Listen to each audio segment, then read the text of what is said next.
Vita vya Iran, Marekani pamoja na Israel havijajulikana mshindi mpaka sasa, na pande zote hazina hata ishara ya kumaliza vita hivi mapema. Je, ushawahi kujiuliza kwenye vita hivi nani ndiye mshindi na nani anafaidika zaidi na vita hivi? Mshindi na anayefaidika zaidi hapa si Marekani wala Israel au hata Iran.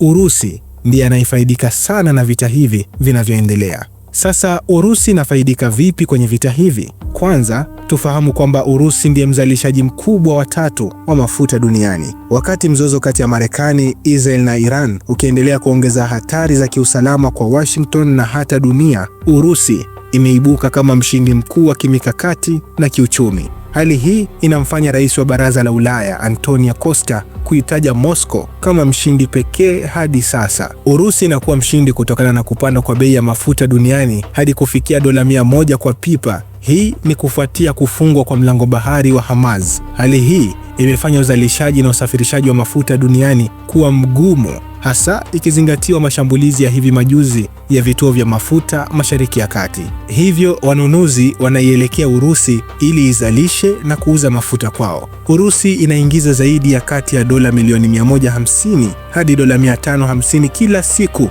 kutokana na mafuta pekee, huku pia ikifaidika na hatua ya Marekani kulegeza vikwazo vya nishati ili kutuliza soko la dunia. Tangu vita hivi kuanza, kiwango cha mafuta cha Urusi kilichohifadhiwa kimepungua takriban mapipa milioni 12. Urusi pia inaweza kufaidika pakubwa na tukio la Iran kuharibu na kulipua kwa gesi asili iliyoyeyushwa, yani LNG huko Qatar.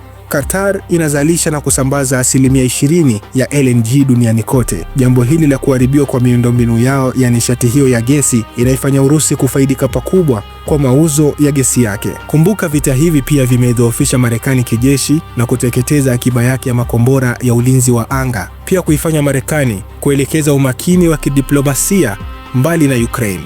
Jambo hili linaipa Urusi nafasi kubwa ya kufanya mashambulizi mapya dhidi ya Ukraine. Urusi pia kwa kuimarisha uhusiano wake na Tehran kupitia utoaji wa taarifa za kijasusi dhidi ya meli za kivita za Marekani, Urusi inatumia mzozo huu kudhoofisha nguvu ya Magharibi, huku ikijijenga upya kama mdau mkuu wa nishati na ushawishi wa kijiopolitiki duniani. Marekani inapoteza rasilimali kubwa na akiba ya makombora ya ulinzi wa anga katika mzozo huu dhidi ya Iran. Hivyo basi inaifanya Marekani kushindwa kuiuzia Ukraine idadi kubwa ya makombora na kuipa Urusi nafasi ya kipekee kuendeleza vita na Ukraine. Vita hivi pia vimeipa Ukraine nafasi ya kuonyesha teknolojia zao za kivita kwa kuvumbua droni zao zinazoweza kupambana na kumudu droni za Shahid za Iran. Hivyo mataifa mengi ya Mashariki ya Kati yanaitaka Ukraine kuyauzia droni hizo. Urusi inapata faida kubwa kiuchumi na pia faida katika vita vyake na Ukraine. Urusi inapata fursa ya kuendeleza mashambulizi yake ya msimu wa kuchipua nchini Ukraine kutokana na ukosefu wa shinikizo la kutosha la kidiplomasia kutoka Magharibi. Al-Bashir TV, dunia na Afrika kwa lugha yetu.